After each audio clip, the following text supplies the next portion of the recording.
हम्म। Good morning student. बेटा, पिछले part में हमने देखा था कबीर दास जी के बारे में, कबीर दास जी का जीवन परिचय। अब पहला पार्ट इन्हीं का है, साखियाँ और सबद। साखियाँ यहाँ पर इस प्रकार से दी गई हैं। मान सरोवर सुभर जल, हंसा केली कराही, मुक्ता फल मुक्ता चुगें, अब उड़ी अनंत न जाहीं। कहने का अर्थ यहाँ पे है कबीरदास जी का कि मान सरोवर सुभर जल, यानी मन को उन्होंने सरोवर यानी तालाब मान करके उन्होंने कहा है कि ये जल से भरा हुआ है, स्वच्छ पानी के जल से भरा हुआ है। हंसा केली कराही, और इस जल के अंदर में हंस जो हैं वो अपना खेल खेल रहे हैं। मुक्ता फल मुक्ता चुगें, उड़ अब उड़ी अनंत न जाहीं। यानी वो ये कह रहे हैं कि ये हंस जो हैं उस सरोवर के अंदर में मुक्ता फल यानी आराम से उन्हें जो है वहाँ पे खाने के लिए जो है मुक्ता फल मिल रहे हैं, जिन्हें वो खा रहे हैं। और अब वो वहाँ से उस तालाब को छोड़ करके कहीं और नहीं जाना चाहती हैं। प्रेमी ढूंढत मैं फिरो, प्रेमी मिले न कोई, प्रेमी को प्रेमी मिले, सब विष अमृत होई। यानी यहाँ पे कबीरदास जी कहते हैं कि मैं अपने समान अपने जैसे प्रेमी को ढूंढता फिरा इस संसार के अंदर में, लेकिन मेरे को इस संसार में कोई भी ऐसा प्रेमी नहीं मिला। प्रेमी को प्रेमी मिले, यानी जब ऐसे प्रेमी को प्रेम करने वाला दूसरा भक्त मिल जाता है तो दोनों के मिलने से जो विष उनके अंदर है वे सारा बदल करके अमृत के समान हो जाता है। हस्ती चढ़िए ज्ञान को सहज दुलीचा डारी, स्वान रूप संसार है भूखन दे झक मारी।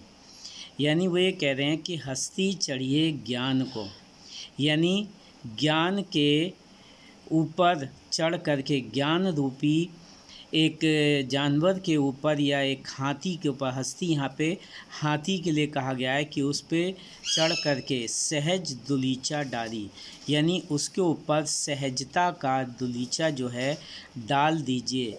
स्वान रूप संसार है भूखन दे झक मारी, यानी ये संसार जो है एक स्वप्न के समान है जो भूखे को झक मार करके भी क्या देता है, वो भूखा मार देता है।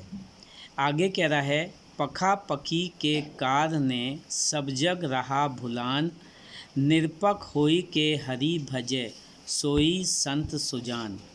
यानी पखापखी मीन्स तेरे मेरे के करने के कारण ये सारा जग जो है, ये हम सारे इसकी चीज़ों को, इसकी बातों को भूल जाते हैं। अगर हम निरपक होई के हरि भजें, यानी अगर हम ये सब बातों को तेरा मेरा छोड़ दें और सिर्फ हरि का भजन करें, यानी हरि माने श्री कृष्ण, यानी श्री कृष्ण जी का अगर हम भजन करते रहें, सोई संत सुजान, यानी उसी से हम जो है संतों के समान बन सकते हैं। तेरा मेरा करने से कोई भी लाभ नहीं होता। आगे कहते हैं वो, हिंदू मुआ राम कही, मुसलमान खुदाई, कहे कबीर सो जीवता, जो दोहों के निकट न जाई। यानी यहाँ पर वो ये कह रहे हैं कि उन्होंने ये कटाक्ष हमारे समाज पे किया है, समाज में फैले हुए उस दुर्गुण के बारे में यहाँ पर उन्होंने बताया है। जो ये एक दुर्गुण हमारे अंदर बसा हुआ है वो ये है कि हिंदू जो है वो राम राम कह के मर जाता है, और मुसलमान जो है खुदा खुदा करके मर जाता है। लेकिन कबीरदास जी यहाँ कहते हैं कि वही मनुष्य जो है वो जीता है जो इन दोनों के निकट नहीं जाता, यानी इन दोनों के निकट नहीं जाता है, ऐसा मनुष्य ही इस संसार में जीता है। आगे कह रहे हैं काबा फिरी काशी भया, राम ही भया रहीम, मोट चून मैदा भया, बैठी कबीरा जीम। यानी वो ये कह रहे हैं चाहे आप काबा हो आइए, काबा फिर आइए, तो उससे कोई बात लाभ नहीं है। चाहे आप जो है काशी हो आइए, लेकिन उससे भी कोई फ़ायदा नहीं है।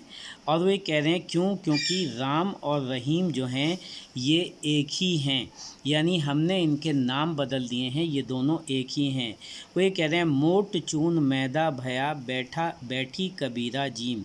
यानी मोटा चून, चून माने आटा, यानी मोटे आटे को ही छान करके हम मैदा बनाते हैं।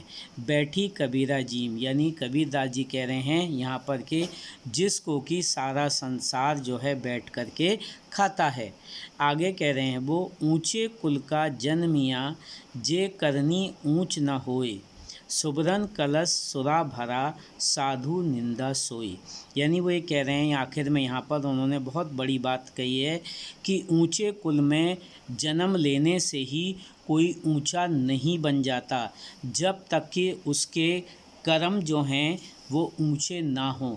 यानी ऐसा मनुष्य जो है जिसने कि ऊंचे परिवार में जन्म लिया है, तो उससे वो ऊंचा नहीं हो जाता जब तक कि उसके अपने कर्म जो हैं वो ऊंचे ना हों। सुबरन कलश सुरा भरा, साधु निंदा सोई। वही कह रहे हैं कि चाहे सोने के कलश के अंदर में सुरा, सुरा कहते हैं नशे की वस्तु को, यानी अगर वो उसमें भरा हुआ है तो वो ये कह रहे हैं साधु निंदा सोई, तो साधु जो हैं वो भी उसकी निंदा करने लगते हैं। इस प्रकार से बेटा ये आपका साखियाँ हैं, ये आपकी 7 साखियाँ, इनका मैंने आपको अर्थ समझाया है। इनको बेटा आज का होमवर्क ये है कि आपको ये सारी साखियाँ जो हैं वो याद करनी है, याद होनी चाहिए। बाकी इनका अर्थ जो है वो मैं आपको आगे इसके आगे लिखवाऊँगा। ठीक है, आज का यही है, और शब्द हम कल देखेंगे, शब्द पद।